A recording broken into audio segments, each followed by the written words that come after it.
నక్క మరియు కాకి. ఒక బంగారు రంగు ఉదయం. అడవి ఇంకా మెల్లగా మేల్కొంటోంది. ఆ సమయంలో ఒక కాకి ఆకాశంలో గర్వంగా ఎగురుతోంది. ఆమె ముక్కులో పెద్దగా మృదువుగా ఉన్న ఒక చీజ్ ముక్క ఉంది. సూర్యకాంతి ఆమె నల్లని ఈకలపై మెల్చింది. ఆ చీజ్ను ఆమె ఒక గ్రామంలోని దుకాణం కిటికీ దగ్గర కనుగొంది. దుకాణదారు జాగ్రత్తగా పెట్టకపోవడంతో అది అక్కడే మిగిలిపోయింది. కా ఎంత అదృష్టం అని కాకి ఆనందంగా అనుకుంది. ఇది నా బెస్ట్ బ్రేక్ఫాస్ట్. చల్లని గాలిని ఆస్వాదిస్తూ ఆమె మెల్లగా ఎగురుతూ సురక్షితమైన నిశ్శబ్దమైన చోటు కోసం చూసింది. అప్పుడు ఆమెకు ఒక పెద్ద మర్రి చెట్టు కనిపించింది. దాని కొమ్మలు వెడల్పుగా బలంగా ఉన్నాయి. కాకి ఎవరూ అందుకోలేని ఎత్తైన కొమ్మపై కూర్చుంది. కింద అడవి చాలా ప్రశాంతంగా ఉంది. ఆకులు గాలిలో మెల్లగా శబ్దం చేస్తున్నాయి.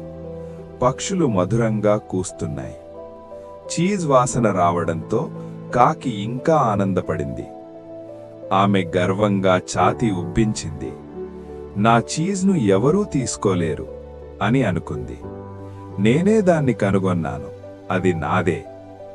అదే సమయంలో ఒక నక్క అడవి దారిలో నడుచుకుంటూ వచ్చింది. అతను చాలా సన్నగా అలసిపోయి ఉన్నాడు.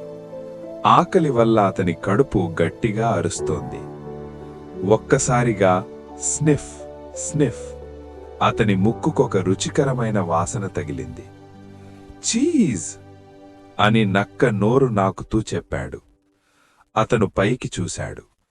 మర్రి చెట్టు కొమ్మపై కూర్చున్న కాకి ఆమె ముక్కులో మెరిసే చీజ్ అతనికి కనిపించింది. నక్క కళ్ళు తెలివిగా మెరిపించాయి. ఆ చీజ్ నాదే అవుతుంది అని అతను మెల్లగా అనుకున్నాడు. కాని ఎగిరి లేదా ఎక్కి కాదు, నా బుద్ధితో. నక్క చెట్టు కింద కూర్చుని మధురమైన చిరునవ్వు పెట్టింది. పైకి చూసి మృదువుగా మాట్లాడింది. అయ్యో, ఎంత అందమైన పక్షివి నువ్వు. కాకి కిందకి చూసింది, కాని ఏమీ మాట్లాడలేదు. చీజ్ను గట్టిగా పట్టుకుంది. నక్క మళ్ళీ చెప్పాడు, నీ ఈకలు ఎండలో నల్ల పట్టులాగా మెరుస్తున్నాయి. అడవిలో నీవెంత అందమైన పక్షివి. కాకికి లోపల ఆనందంగా అనిపించింది. ఆమె తలను కొంచెం పైకెత్తింది. నక్క దగ్గరకొచ్చి ఇంకా చెప్పాడు, ఇంత అందం ఉన్నవారికి మధురమైన స్వరం కూడా ఉండాలి. నీ పాట వింటే గాలి కూడా ఆగిపోతుంది. కాకి హృదయం వేగంగా కొట్టుకుంది. నా స్వరమా అని ఆమె అనుకుంది. అవును, నా స్వరం చాలా బలంగా ఉంటుంది. అడవిలోని జంతువులందరూ తన పాటను మెచ్చుకుంటున్నట్లు ఆమె ఊహించుకుంది. నక్క మాటలు నిజమని చూపించాలని ఆమె కోరుకుంది. ఆ ఉత్సాహంలో ఆమె ఒక ముఖ్యమైన విషయం మర్చిపోయింది. చీజ్ ఇంకా ఆమె ముక్కులోనే ఉంది. పాట పాడాలని నోరు తెరిచిన క్షణంలో ఆమె జీవితం మలుపు తిరగబోతోంది. కాకి తన తలను ఇంకా ఇంకా పైకెత్తింది. ఆమె గుండె గర్వంతో నిండిపోయింది. నక్కకు నా స్వరం ఇంత బాగుందనిపిస్తే అని ఆమె అనుకుంది. నేను పాట పాడితే ఎంత ఆనందపడతాడో అని అనుకుంటూ ఆమె నోరు తెరిచింది. కా ధప్!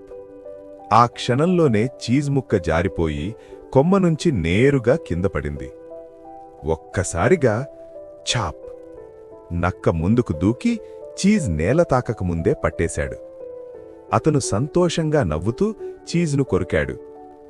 ఆహా, ఎంత రుచిగా ఉంది అని మెల్లగా నమిలుతూ అన్నాడు. కాకి ఆశ్చర్యంతో కిందకి చూసింది. ఆమె గర్వం ఒక్క క్షణంలో మాయమైంది. నా చీజ్ అని ఆమె బాధగా అరిచింది. నక్క పైకి చూసి ప్రశాంతంగా అన్నాడు, ప్రియమైన కాకి, నీ స్వరం బలంగా ఉండొచ్చు, కానీ నీ గర్వం ఇంకా బలంగా ఉంది. కాకికి చాలా సిగ్గుగా అనిపించింది. ఆమె ఈకలు వాలిపోయాయి. తలను కిందకి వంచింది. నీ తీపి మాటలను నేను నమ్మాను. అని ఆమె మెల్లగా చెప్పింది. నేనింకా తెలివిగా ఉండాల్సింది, నక్క తల ఊపుతూ అన్నాడు. మొహమాట మాటలు చెప్పడం చాలా సులువు. తెలివైన వాళ్ళు వాటితో మోసం చేస్తారు. జ్ఞానం ఉన్నవాళ్ళు వాటిని పట్టించుకోరు. అంత చెప్పి నక్క అడవిలోకి నడుచుకుంటూ వెళ్ళిపోయాడు. అతని ఆకలి తీరిపోయింది. కాకి మాత్రం మర్రి చెట్టుపైనే నిశ్శబ్దంగా కూర్చుంది. ఆలోచనల్లో మునిగిపోయింది. నక్క దూరంగా వెళ్ళిపోతుండగా చూసి ఆమె లోతుగా ఊపిరి తీసుకుంది. ఆ రోజునుంచి ఎవరైనా ఆమెను ఎక్కువగా పొగిడితే కాకి నక్కను గుర్తు చేసుకుని మౌనంగా ఉండేది. ఆమె గర్వంతో కాదు, బుద్ధితో వినడం నేర్చుకుంది. అడవిలోని జంతువులన్నీ ఈ పాఠాన్ని నేర్చుకుని తమ పిల్లలకు తరతరాలుగా చెప్పుకుంటూ వచ్చాయి. నీతి: పొగడ్తల మాటలకు మోసపోవద్దు. గర్వం కంటే జ్ఞానం గొప్పది. చూసినందుకు ధన్యవాదాలు. ఇంకా మంచి కథల కోసం టైనీ టాడ్లర్ టైమ్స్ ఛానల్ను తప్పకుండా సబ్స్క్రైబ్ చేయండి.